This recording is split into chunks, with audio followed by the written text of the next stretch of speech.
नमस्कार, मैं नरेंद्र पांडे। भारत में इस वक्त औरंगजेब को लेकर चर्चाएं जारी है।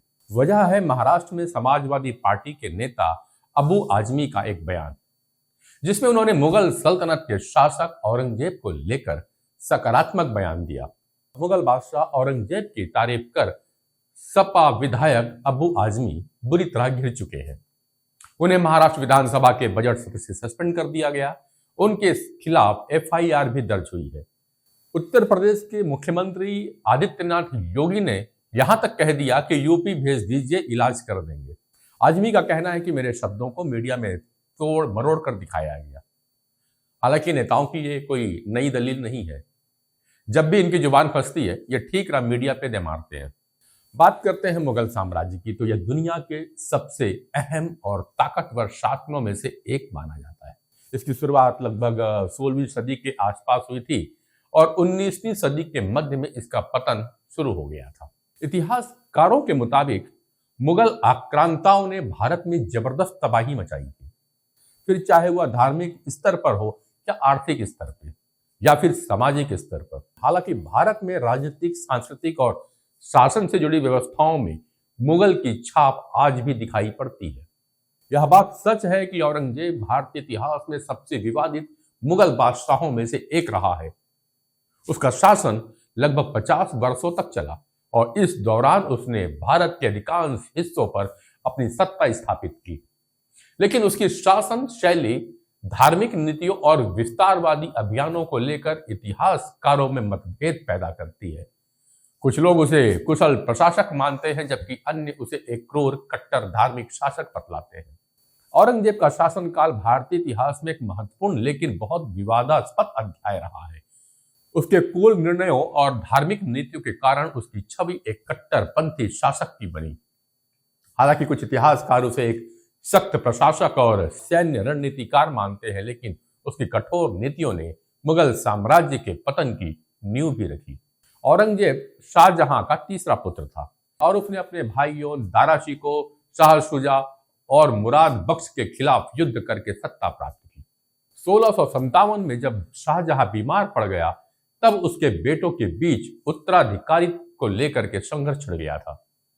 आगरा के पास 1658 में हुई सोमगढ़ की लड़ाई में औरंगजेब ने दारा शिकोह को पराजित किया और शाहजहां को बंदी बनाकर आगरा के किले में कैद कर दिया। औरंगजेब की धार्मिक नीतियां विवादास्पद रही। उसने हिंदू त्योहारों पर प्रतिबंध लगाया, जजिया कर लगाया और मंदिरों को गिराने के आदेश दिए। 1669 में उसने एक आदेश जारी कर सभी हिंदू मंदिर को गिराने का निर्देश दिया। इसके तहत काशी विश्वनाथ और सोमनाथ जैसे कई प्रसिद्ध मंदिरों को ध्वस्त किया गया। उसके अलावा सिखों के गुरु तेग बहादुर की हत्या भी उसी के शासनकाल में हुई, जिससे उसकी क्रूर छवि और मजबूत हुई। औरंगजेब के शासनकाल में लागू हुई कुछ कट्टरपंथी नीतियों पर नजर डालें तो औरंगजेब मुगल शासकों में सबसे क्रूर इसलिए माना जाता है क्योंकि वह धार्मिक मसलों पर शरिया का सबसे बड़ा समर्थक रहा है। हरबंस मुखिया की किताब द मुगल्स ऑफ इंडिया के मुताबिक जब औरंगजेब को पता चला कि मुल्तान, ठट्टा और वाराणसी में हिंदू ब्राह्मणों के शिक्षण संस्थान मुस्लिमों को पढ़ने के लिए आकर्षित कर रहे हैं, तो उसने इन स्कूलों को तबाह करवा दिया। इतना ही नहीं, उसने पूरे भारत में हिंदुओं के मंदिर को भी गिरवा दिया। तब भी उसका मन नहीं भरा तो औरंगजेब ने उन मुस्लिमों को भी सजा दी जो इस्लामिक वेशभूषा में नहीं रहते थे।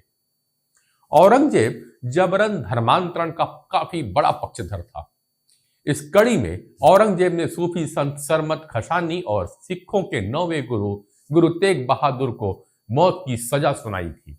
गुरु तेग बहादुर ने औरंगजेब के जबरन धर्म परिवर्तन करने की बात मानने से इनकार कर दिया था।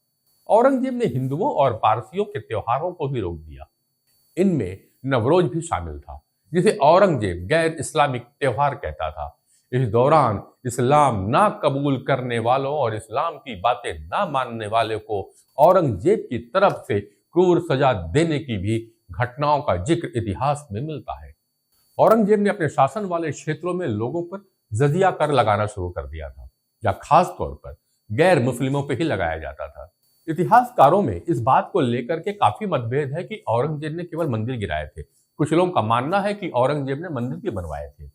कुछ मंदिरों को उसने दान भी दिया था, जिसमें उदाहरण के तौर पे देखा जाए तो चित्रकूट का बालाजी मंदिर और गुवाहाटी का उमानंद मंदिर कहा जाता है उसके दान द्वारा बनवाया गया था।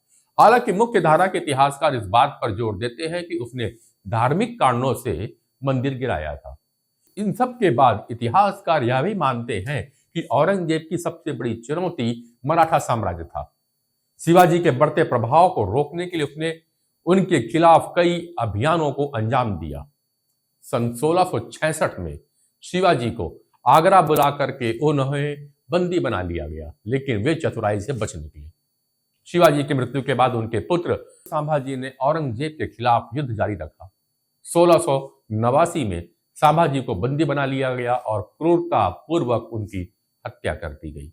औरंगजेब की नीतियों ने हिंदू मुस्लिम एकता को काफी प्रभावित किया था।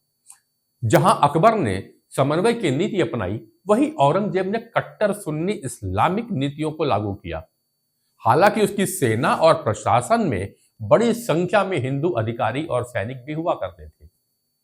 औरंगजेब को लेकर आज भी विवाद बना हुआ है। कुछ लोग उसे हिंदू विरोधी मानते हैं, जबकि कुछ इतिहासकार उसे एक सख्त लेकिन व्यवहारिक शासक के रूप में देखते हैं। उसने मंदिरों को तोड़ा भी और बनवाया भी, जजिया का कर लगाया, लेकिन उसकी सेना में हिंदू अधिकारी भी हुआ करते थे।